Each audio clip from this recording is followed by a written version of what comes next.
कैसे हैं मेरे भाई लोग? उम्मीद करूंगा कि आप लोग बहुत ही अच्छे से होंगे बेटा।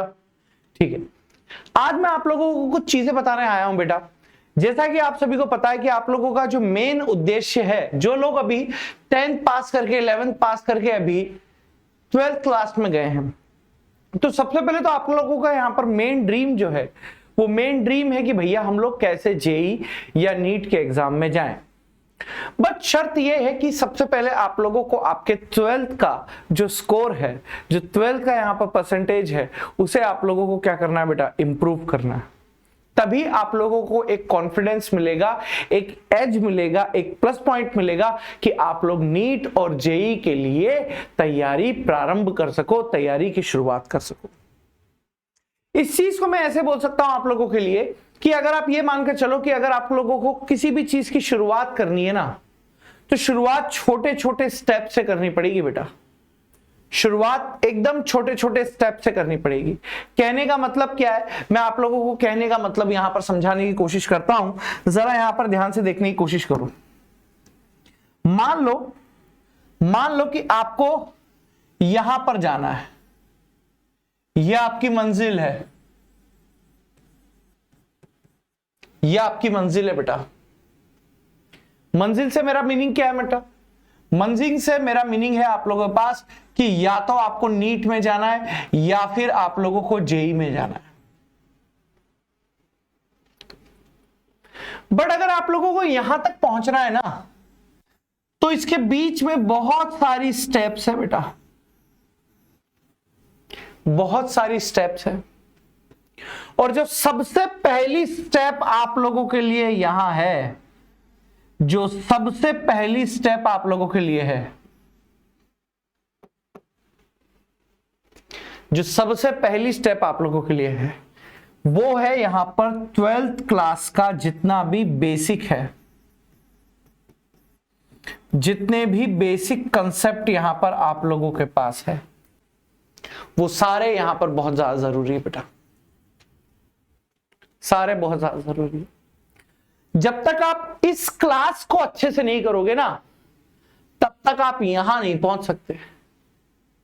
अब आप ये मत बोल देना कि सर हम तो यहां से पैराशूट में लैंड हो जाएंगे, कि ये हमने यहां पर क्या कर लिया, पैराशूट बना लिया है, ये हम लोगों ने यहां से पैराशूट बना लिया है और हम पैराशूट से वहां पर लैंड कर जाएंगे। ऐसा नहीं हो सकता है, ऐसा बिल्कुल भी नहीं हो सकता है। आप लोगों को स्टेप बाय स्टेप ही यहां तक पहुंचना पड़ेगा। और सबसे बेसिक यहां पर आपका 12th क्लास रहने वाला है, सबसे बेसिक। अब मैं कुछ चीजें आप लोगों को यहां पर बता देना चाहता हूं कि आखिर आप लोग यहां पर 12th क्लास में गलती क्या करते हैं, फिर यहां पर आप लोग जब ड्रॉपर क्लास में एडमिशन लेते हैं जेई और नीट के लिए, तब इसका नुकसान क्या होता है, जरा ध्यान से देखो। मान लो हमने 12th क्लास कहीं से भी ज्वाइन कर लिया, कहीं से भी, जहां भी आपका मन हो, आपका अपने एरिया में ज्वाइन जाकर कर लिया, आपका एरिया,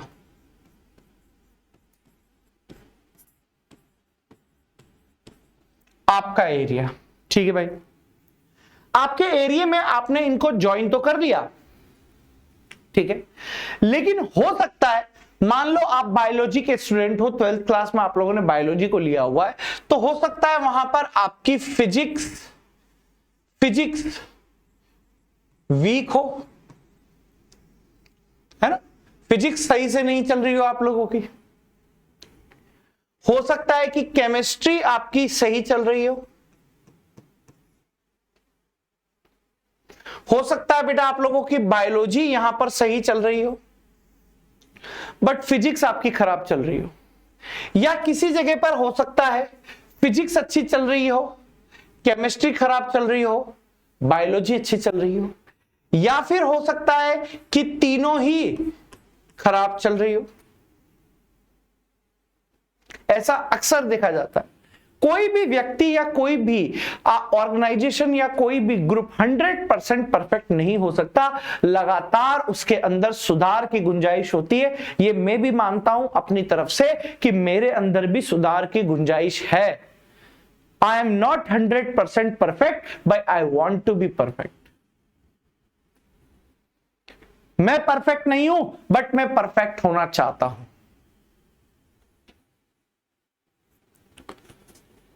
और ये एकदम सही बात है बेटा, कोई मलाई मक्खन वाली बात नहीं है, कोई कुछ नहीं है।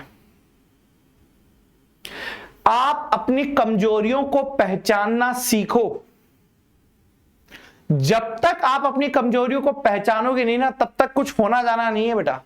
मैं यहां पर आकर कितना ही भाषण देके चला जाऊं, मैं कितने ही भाषण देके यहां पर आप लोगों को चला जाऊं, कोई मतलब वाली बात नहीं है जब तक आप खुद अपने आप को यहां पर ना पहचान पाओ कि आखिर हमारे अंदर कमी क्या है। और कमी हर किसी व्यक्ति में है। और अगर कोई व्यक्ति ये बोलता है कि हमारे अंदर कोई कमी नहीं है, तो वो सबसे बड़ा झूठ बोल रहा है। सबसे बड़ा झूठ यही है कि हमारे अंदर कोई कमी नहीं है, कि हमारे लाडले में कोई कमी नहीं है, कि हमारे लड़के में कोई कमी नहीं है, कि हमारी लड़की में कोई कमी नहीं है। ऐसा हो ही नहीं सकता भाई। और जो सीना ठोक कर ये बोल सकता है ना दुनिया के सामने कि भैया हमारे अंदर ये कमी है बट ये सुधार ली है, दुनिया उसको सलाम ठोकेगी, दुनिया उसको सलाम ठोकेगी।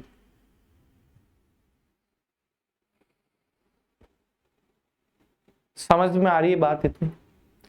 अब अगर इतनी बात समझ में आ रही है तो मैं आप लोगों को एक हल्का सा फंडामेंटल आइडिया देता हूं कि आखिर आप लोगों को 12th क्लास में 90% मार्क्स कैसे लेकर आने। अगर मैं 12th क्लास की बात करता हूं बेटा आप लोगों से, जरा देखते हुए चलना है यहां पर।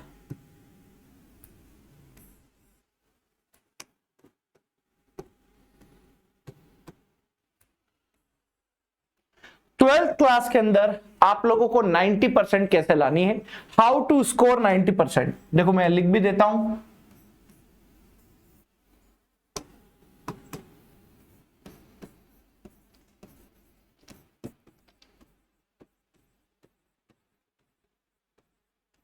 How to score 90%।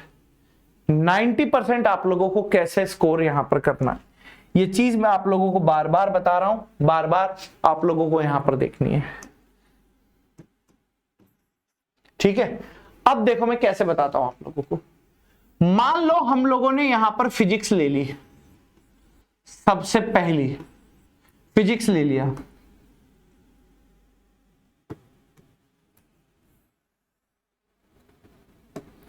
इधर मैं ले लेता हूं आप लोगों की केमिस्ट्री,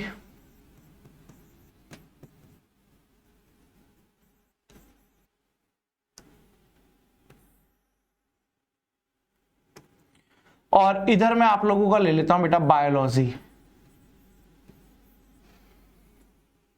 ठीक है, मैं आपको केमिस्ट्री के रेफरेंस से चीजें एक्सप्लेन करूंगा क्योंकि फिजिक्स और बायोलॉजी का पार्ट आप लोगों को आना चाहिए।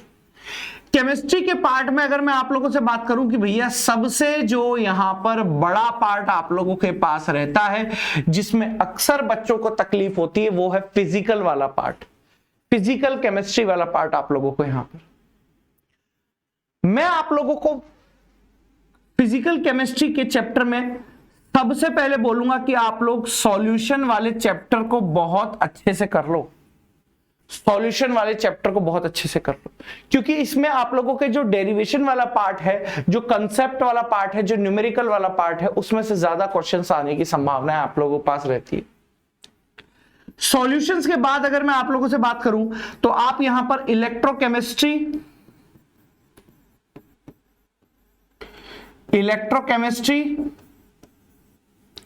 और केमिकल काइनेटिक्स पर जोर दे सकते हो।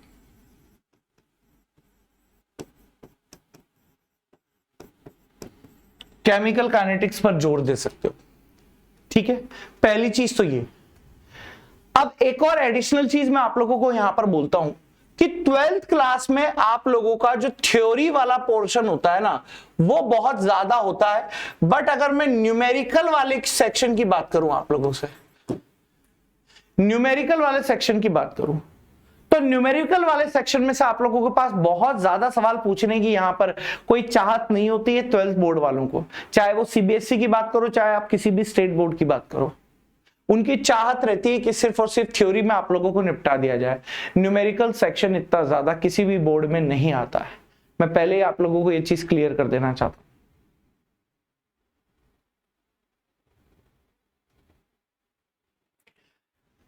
अगर आप लोगों ने जैसा पोर्शन, अच्छा उसके बाद यहां पर आप लोगों के पास अगर मैं बात करूं इनऑर्गेनिक की, तो इनऑर्गेनिक में आप लोगों को 2 चैप्टर बहुत अच्छे से करने हैं, D and F block. D and F block को बहुत अच्छे से करना है। इसके अलावा कोऑर्डिनेशन कंपाउंड,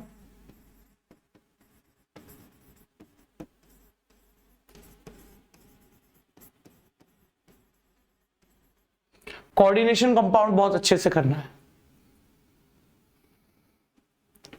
और उसके अलावा आप लोगों को ऑर्गेनिक तो मिक्स होती ही है, ऑर्गेनिक तो मिक्स होती ही है।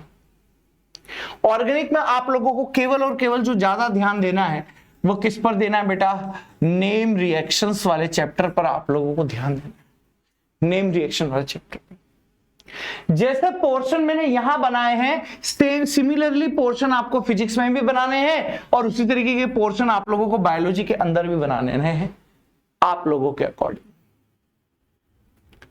पहले आप चैप्टर की लिस्ट बना लो और उस चैप्टर में से आप ये देखो, ऐसी एक लिस्ट बनाओ आप वहां पर।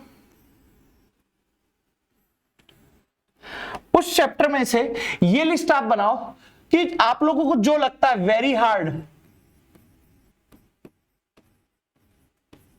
ठीक है, मीडियम और सिंपल, ये हर सब्जेक्ट में ये कैटेगरी बना लो, हर सब्जेक्ट के अंदर ये कैटेगरी बना लो तुम,